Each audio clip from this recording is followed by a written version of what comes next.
Hola, ¿qué tal? ¿Cómo les va a todos? Bienvenidos a una nueva edición de Hipertexto 23. Hoy estamos muy contentos porque contamos con la presencia de un invitado muy interesante.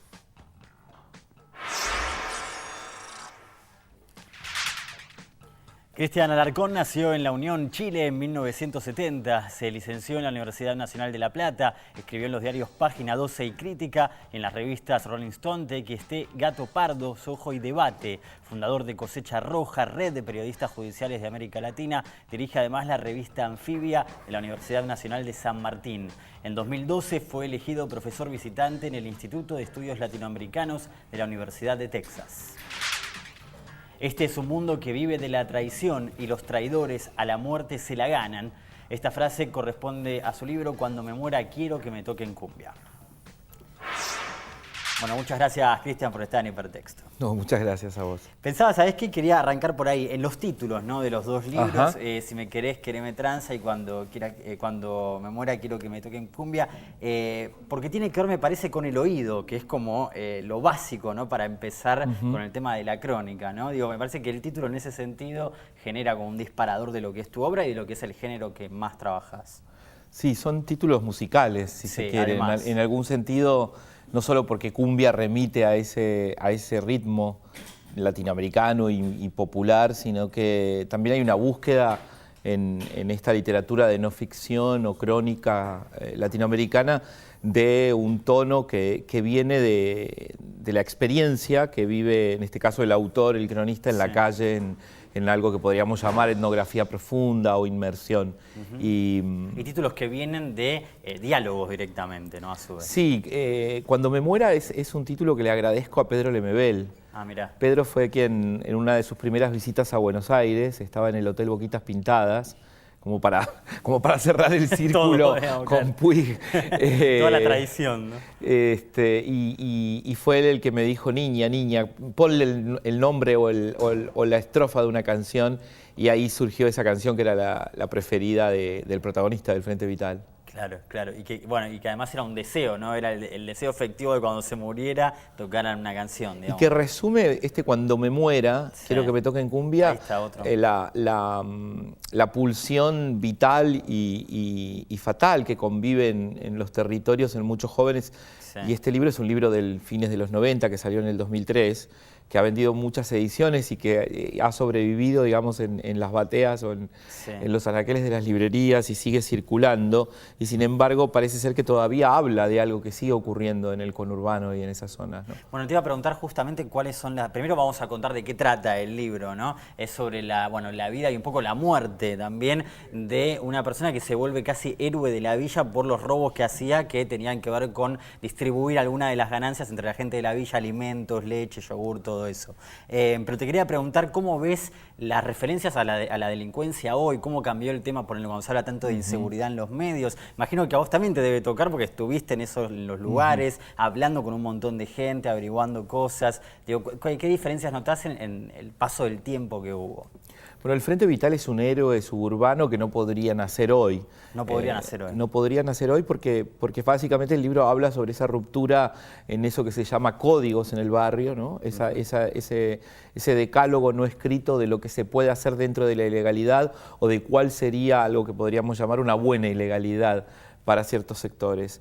El Frente simbolizaba una manera de comportarse ante el otro, de ser ante el otro, de responder por el otro y de no romper el lazo, de no romper los vínculos y preservar el territorio, preservar el barrio, a pesar de que reivindicaba el robo como su manera de estar en la vida. O sea, hacerse de aquello del que tiene más para repartir entre el que tiene menos, que en definitiva es el mito de Robin Hood, que podría llegar a ser leído como uno de los textos de la literatura universal más modernos, ¿no? Porque hay allí un planteo de justicia social en el fondo que vincula el delito con una forma de disminuir la desigualdad. Y eso cambió en muchos sentidos, no solo porque la cultura y la subcultura juvenil de los más pobres en este país y en toda América Latina se fueron nutriendo de otras variables que son maneras de construir unas masculinidades entre los más jóvenes, formas de sociabilizarse a través del consumo de drogas y el abandono de ciertas banderas de entereza y de dignidad que sostenían esta estas figuras vinculadas a algo que podríamos llamar tradición delincuencial en la Argentina. Cristian, uno de los elementos también fundamentales de la crónica tiene que ver con el equilibrio justo de hasta qué punto el que hace la crónica se involucra, ¿no? Hasta dónde se deja ver.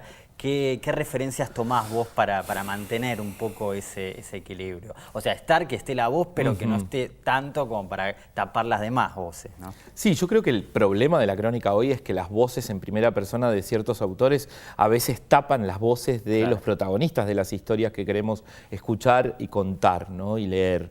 Y entonces en mi caso hubo un cuidado excepcional, en el caso sobre todo de Cuando me muera, porque esa voz que en el comienzo, en las primeras versiones del texto, que tuvo varias versiones y que editó María Moreno, igual que Si me querés, quereme tranza, fuera dándole lugar a la voz de los chicos. Esas voces que después, en el segundo libro, en Si me querés, quereme tranza, que ya es sobre narcotraficantes y vendedores de cocaína de Buenos Aires, pasa a tomar el espacio central del libro. Es un libro de voces, donde el cronista está, pero para acompañar al lector, no protagoniza la historia. Quizás los caminos que ha hecho la crónica han hecho que se haya convertido en un género que de alguna manera protagoniza algo que algunos llaman boom, pero que podríamos considerar por lo menos una emergencia contemporánea de una forma de cubrir la realidad. ¿Te sentís parte de eso? Porque justo coincide un poco con tu trabajo, ¿no? Algo pasó en el 2003. Claro, sí. Pero tiene que ver con el esfuerzo que ha hecho la Fundación García Márquez y con también el mundo editorial, que fue abriendo la puerta de los libros que están escritos desde el periodismo en clave literaria. Y algunos de nosotros llegamos en ese momento. La tradición es una tradición tan antigua como el continente, no solo por la Crónica de Indias, sino porque sobre todo creo que nuestras naciones y Argentina como caso paradigmático se armaron, se construyeron en torno a relatos de la no ficción de los grandes autores del siglo XIX. Y los modernistas después, desde Darío en adelante y Martí, instalan esta forma de tomar de la literatura todo lo necesario para contar lo real. Entonces hay una tradición. Aparece Walsh, después tenemos a Walsh en los 70, en los 60 y los 70. Esta frase que se adelanta a Truman Capote, en realidad, ¿no? Con Operación que escribe, Masacre. Claro, antes de A Sangre Fría, Operación Masacre. Y luego unos 90 muy llenos de lo que llamamos instant books, investigaciones periodísticas, con mucha información, pero... Que tienen algo, pero no es exactamente... Pero no pretenden ser textos literarios. Claro. Y luego una nueva generación de narradores que intentamos otra vez abrazar esa tradición, pero desde una búsqueda contemporánea con otros temas. Aparecen estos jóvenes y uno se pone a narrarlos, digamos, pero sobre todo a investigarlos. A mí me interesa mucho la relación entre investigación y narración. Casi que no considero que podamos considerar crónica una narración que no surge de una investigación. Y al revés, digamos, ¿qué elementos literarios tiene que tener sí o sí, en tu criterio, una crónica para considerarse una crónica? Primero creo que lo que tiene que lograr es construir personajes como los que tiene una novela o un cuento, personajes memorables, sujetos con alguna complejidad que nos permitan acompañarlos y no abandonarlos.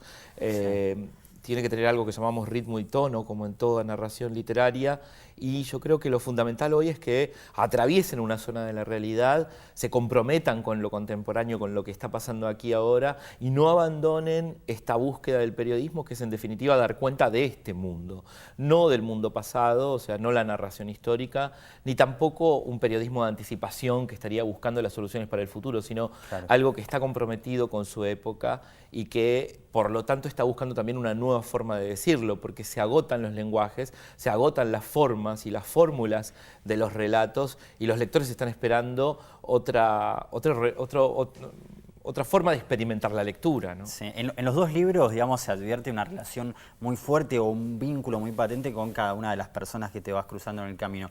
¿Seguís manteniendo, digamos, contacto con ellos, con las personas que te vinculaste? ¿O con algunas? Sí, claro, con muchos de ellos, y es un contacto más esporádico.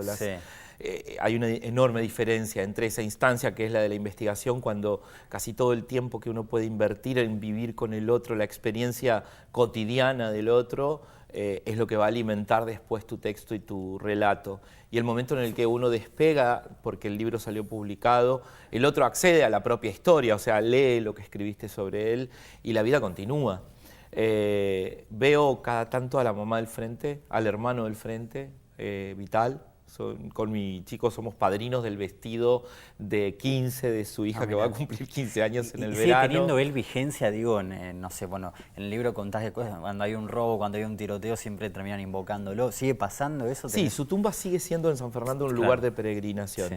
Sí, también es extraño esa sensación de seguir viendo a sujetos que en definitiva al momento de sentarte a escribir son personajes de una historia. Entonces resulta que están vivos y que les siguen ocurriendo cosas.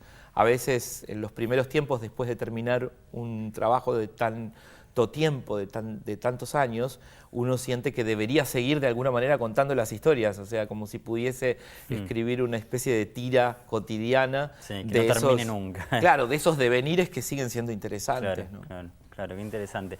Bueno, y con respecto al otro libro, Si me querés quererme de tranza, es verdad que hay cierta diferencia en el lugar que tiene el narrador, ¿no? Casi como una especie de guía de todo ese mundo, pero a su vez yo noto ciertas semejanzas, inclusive entre lo que uno podría llamar cierta, a ver, ¿cómo decirlo? Cierta resignación en algún punto de los personajes con respecto al destino, ¿no? Esto tenía que pasar, inclusive las cosas más dolorosas, se repite esa frase en los dos libros. Sí.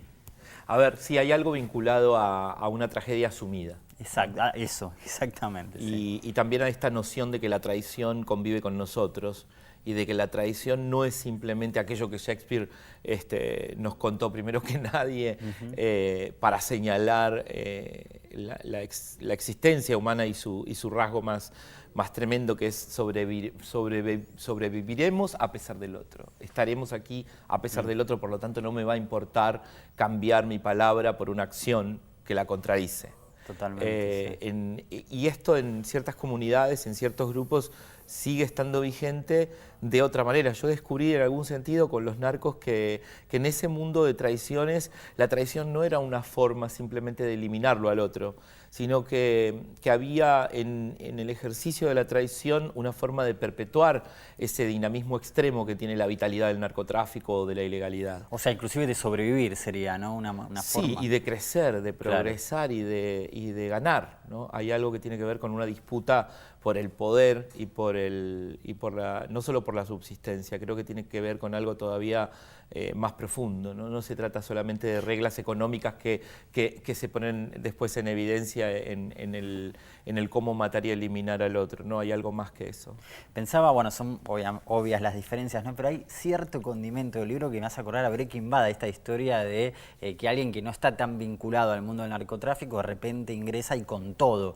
Y esto que sé que es muy interesante, una frase del libro, que en realidad entrar al negocio no es difícil, no. O sea, no es tan complicado, el tema es después mantenerse.